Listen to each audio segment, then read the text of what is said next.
I'm CBS 46 meteorologist Fred Campagna. Clouds this morning give way to some sunshine this afternoon. A very fine Thursday afternoon, mid to upper 70s by early in the afternoon.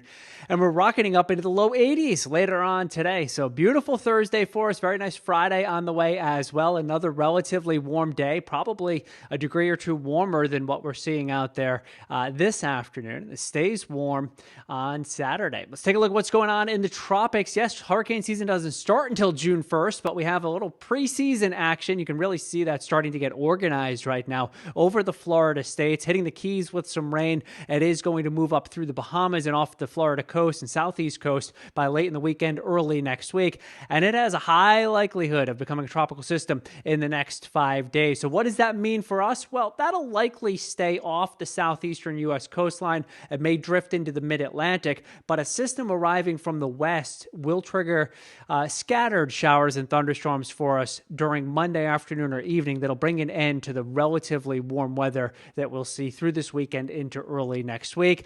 And then that tropical or subtropical system, if it forms, will interact with that front and may lock in some cool air for North Georgia in the middle of next week.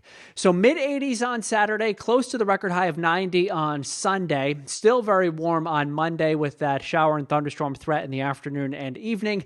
Dry skies are likely Tuesday and Wednesday, but relatively cool with highs in the low 70s.